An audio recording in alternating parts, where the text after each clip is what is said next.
আসসালামু আলাইকুম। আলহামদুলিল্লাহ, দেখতে দেখতে আমাদের সমস্ত গাছের লিচুগুলি খুব সুন্দরভাবে পেকে গিয়েছে। তো আমরা আজকে প্ল্যান করেছি সব গাছের লিচু আজকে পেরে ফেলবো ইনশাআল্লাহ। আগের বার দুর্ভাগ্যবশত আমাদের ঘাসের জমির ভিতরে যে লিচু গাছগুলি আছে সেই গাছ থেকে লিচু পাড়তে গিয়ে পড়ে গিয়েছিলাম, তাই একটু বাড়তি সতর্কতার সাথে এই লিচুগুলি আজকে আমাদেরকে পাড়তে হবে।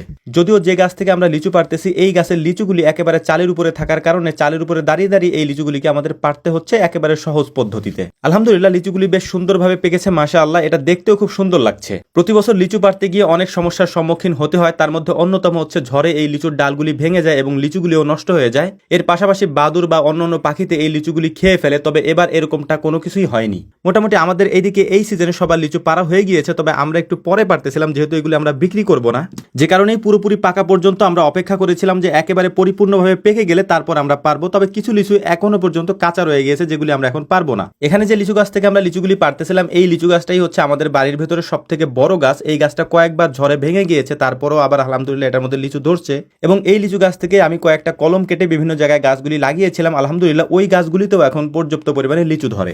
যে লিচুগুলি চালের উপরে দাঁড়িয়ে পারা যায় সেগুলিকে আমরা পেরে নিচ্ছিলাম এখান থেকে, আর বাকি যে লিচুগুলি আছে ওইগুলো গাছে উঠে তারপর আমাদেরকে পারতে হবে, সেটাও আমরা করবো ইনশাআল্লাহ। কারণ এখন যদি আমরা এই পাকা লিচুগুলি না পেরে ফেলি তাহলে আশেপাশের কোনো গাছে এখন আর তেমন লিচু নেই, যে কারণে সমস্ত পাখি বা বাদুর আমাদের এই পাকা লিচুগুলি এসে যে কোনো মুহূর্তে শেষ করে দিয়ে যেতে পারে, যেটা এক রাতেও লাগবে না। চালের উপরে দাঁড়িয়ে যে পরিমাণ লিচু পারা যায় সেটা আমরা পেরে নিয়েছি। এখন মূলত কাজ হচ্ছে এই গাছে উঠতে হবে, গাছে উঠে তারপর গাছের বিভিন্ন ডাল থেকে লিচুগুলিকে আমাদেরকে সংগ্রহ করতে হবে। লিচু গাছের ডালগুলি স্বাভাবিকভাবে একটু নরম হয়, যে কারণে হচ্ছে হালকা একটু বাতাস হলে ঝড় হলে এই ডালগুলি ভেঙে যায়। বিশেষ করে এই যে গাছে আমরা উঠেছি এই গাছের বিভিন্ন জায়গায় বিভিন্ন ডালগুলি ভাঙা। আর যেহেতু মাত্র কয়েকদিন আগে লিচু গাছ থেকে পড়ে গিয়েছি, তাই আলাদা একটা সতর্কতার সাথে এই গাছে আমাদেরকে উঠতে হবে যাতে করে পড়ে না যায় বা ডাল ভেঙে না পড়ি। মোটামুটি আমার দ্বারা যতটুকু সম্ভব আমি পেরেছি। এখন আমার এখান থেকে নেমে যেতে হবে, কারণ বাকি যে ডালগুলি আছে ওই ডালগুলির উপরে যদি আমি যাই নিশ্চিত ভেঙে পড়ে যাবো। এই কারণে এই রিস্ক নেওয়া যাবে না, আমার নামতে হবে। এখন যে পরিমাণ লিচু আমরা পেরেছি তার বেশিরভাগ লিচুই হচ্ছে পরিপূর্ণভাবে পেকে গিয়েছে। এখন আর কোনো লিচু তেমন একটা কাঁচা নেই। যে কয়েকটা কাঁচা ছিল সেগুলি আমরা রেখে দিব, পারবো না, কারণ কাঁচা লিচুগুলি পেরে কোনো লাভ নেই। এগুলি খেতে তেমন মিষ্টি হয় না এবং বেশিরভাগ সময় অনেক টক হয়, যে কারণে এগুলি পারবো না, গাছে রেখে দিব। পরবর্তীতে পাকলে আমরা এগুলি পেরে নিয়ে যাবো। আর যদি বাদুর বা পাখিতে খেয়ে ফেলে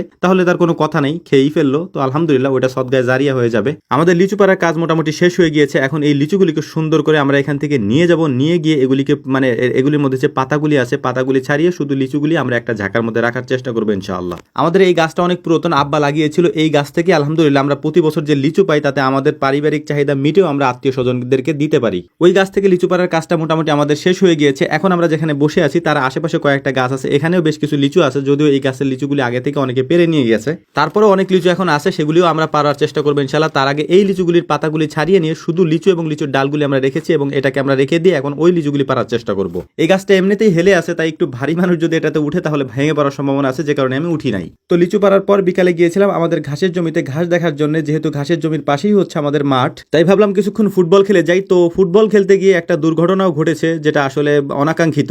চোখে চশমা ছিল এবং এর পাশাপাশি ক্যাপটা উল্টো করে পড়া ছিল, যে কারণেই হেড দিতে গিয়ে চোখের ওই চশমা এবং উপরে যে ক্যাপ ছিল ক্যাপের উপরে হালকা একটু টিন আছে বা স্টিলের মতো আছে, যেটাই লেগে কপালও কাটছে। এর পাশাপাশি চশমার আঘাতে নাকের এক সাইড একটু ফুলেও গিয়েছে। তো যাই হোক আলহামদুলিল্লাহ, তারপরেও অল্পতে বেঁচে গিয়েছি, এটার জন্য আল্লাহ শুকরিয়া। আমাদের জন্য দোয়া করবেন। আসসালামু আলাইকুম রহমতুল্লাহ।